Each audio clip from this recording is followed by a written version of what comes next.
Okay, cool. Let's go straight into it now. Indicators of acids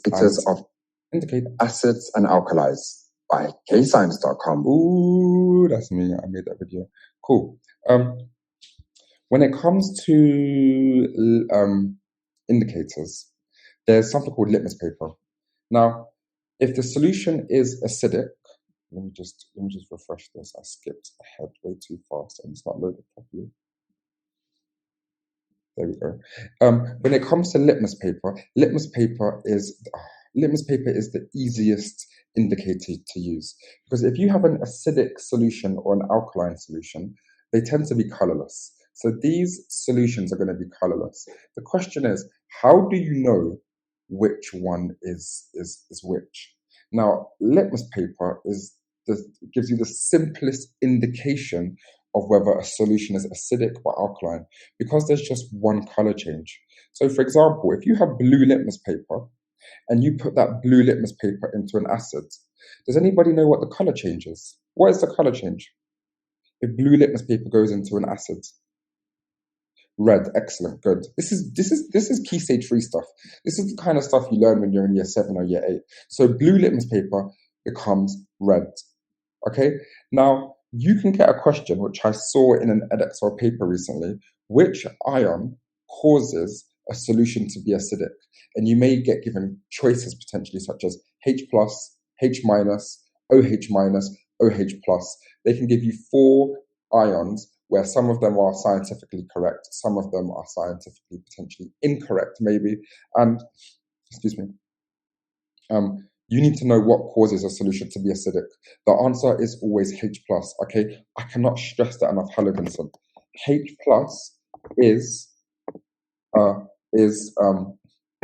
ion and it causes a solution to be acidic. That is worth 1 mark in an exam question, okay? So blue litmus paper will turn red in an acid. Now, to see if a solution is alkaline, we use red litmus paper, okay? So we get red litmus paper, we dip the red litmus paper into the solution that we think may be alkaline. Does anybody know what the color change is? The red litmus paper becomes what color? Excuse me, sorry. Blue, exactly. Red litmus paper becomes blue. And OH- ions cause the solution to be alkaline. What is the name of an OH- ion? What's the name of that ion? What do we call it in the chat section? Hydroxide ion. Excellent. You need to know that. So you need to know hydroxide ions cause a solution to be alkaline, and the hydrogen ion causes a solution to be acidic. That is basic information you must know whether you do foundation or higher. Okay, methyl orange. This is an indicator which can tell us whether a solution is acidic or alkaline. Okay, so if the solution is acidic, what will happen is the methyl orange turns red. Simple as that. So methyl orange will turn red if the solution is acidic. Now, look at this. If the solution is alkaline, the methyl orange will be yellow. Yellow be orange, but you can really say yellow. Now, if you notice a pattern, red generally is the color for solutions that are acidic. If we go back to litmus paper, when a solution is acidic, blue litmus paper turns red. Methyl orange turns red. You're going to learn that universal indicator turns red in a strong acid with a pH of around 0 to 2. You're going to learn there is an anomaly to this general rule that I'm telling you. Phenolphthalein is different, which you're going to learn about in this video. So what did I say? Methyl orange in when it's acidic is what color? Methyl orange, what color? Red. What about when alkaline? Yellow. Excellent. Let's move on. Cool. So methyl orange is yellow. Okay, and like I said, phenolphthalein. This is a weird spelling. Phenol, pH, phthalein. It's like, why is there a pH? Why is there a th? Choose it. Which one is it? So as long as you spell this phonetically, I don't expect you to spell this perfectly in the exam. But as long as you spell phenol, you can't get that wrong. Phenol, phenol, as a bare minimum, choose PH or TH and then lean, Lein. But ideally, of course, spell it correctly. The middle bit is weird, PH and then TH. Now, phenolphthalein, when the solution is acidic, phenolphthalein turns colorless. And when the solution is alkaline, phenolphthalein is pink. Now, there's a lot of information here. I've given you 3 different indicators. I've even spoken about universal indicator. And I've told you how there are 6 different colors depending on what the indicator is. So let's do quick fire question time. In the chat section, only when I say go, alkalis cause is the answer 1, 2, or 3. Only when I say go, please. 3, 2, 1, and go. Well done. Number 3. Excellent. Good. Number 3. Next one. Acids cause, is it 1, 2, or 3? 3, 2, 1, and go. Ooh, well done. Number 1. Excellent. Good, good, good, good. Excellent. Next one. Alkalis, only when I say go, please. Alkalis cause methyl orange to turn. So I'm thinking 3, 2, 1, and show. Hello, I see 2s, I see a 1. The answer is 2. Methyl alkalis is yellow. Remember, for this one, if you're ever stuck, just remember that acids are always red, except for phenolphthalein, where they are actually colorless. So acids cause methyl orange to turn. Is it 1, 2, or 3?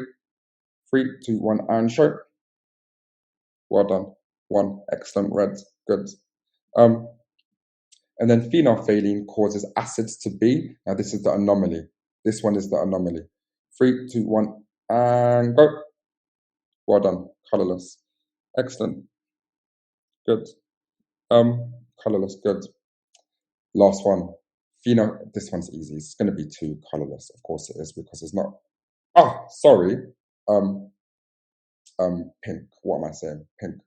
Going to be number 3. Pink. Okay. Let's move on. I'm not going to ask you to do this scat for now. At the end of these videos, we do have exam questions like this, which are also comprehension questions. I would rather us do these questions here. So, on a piece of paper, can you please do questions 1 to 6? Okay, this is 6 marks, 6 minutes. I'm going to give you 1 minute instead. On a piece of paper, off you go, and then I'm going to show you the answer to mark it. 3, 2, 1, and go. So questions 1 to 6 on a piece of paper.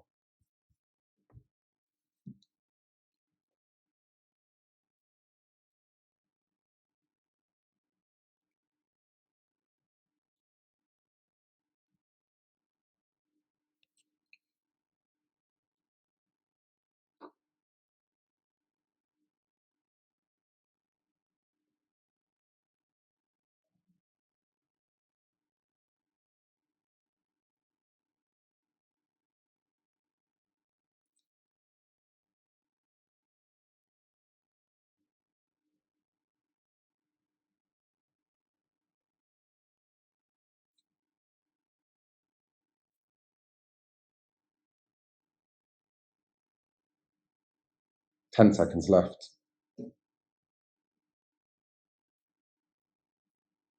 2 and 1. Okay, anyone message in there? Okay, cool. We're going to go through the answers. So let's look at question 1. Methyl orange alkaline, the only answer I'm accepting is yellow. Okay, if you put 1 for yellow, correct. Question 2 is red. Methyl orange in acidic solutions is red. Question 3, state the color of phenolphthalein in alkaline solutions. This one is going to be pink. Okay, so state the color of phenolphthalein in alkaline solutions. It's going to be pink. State the color of phenolphthalein in acidic solutions. The answer is colorless. This is where it gets a bit confusing, because phenolphthalein There's no rules to phenolphthalein, so it's just a case of saying it over and over and over again. Any questions about that? Okay. Question 5. Now these are you could get a question like this. Solution X is yellow in methyl orange. Straight away I'm thinking alkaline, because I know that for sure, and pink in phenolphthalein. Acid or alkali? This is a great question because you just need to know one of the indicators. So if you've forgotten that phenolphthalein is pink in an alkaline solution, you better know that methyl orange is therefore yellow. So then that's how you know question 5 is going to be, that should say alkaline. I need to change that. That's a slight mistake. That shouldn't be pink. That's a copy and paste mistake. That should be alkaline. Question 6, solution Y is red in methyl orange. Straight away I'm thinking acidic. Colorless in phenolphthalein, therefore acid.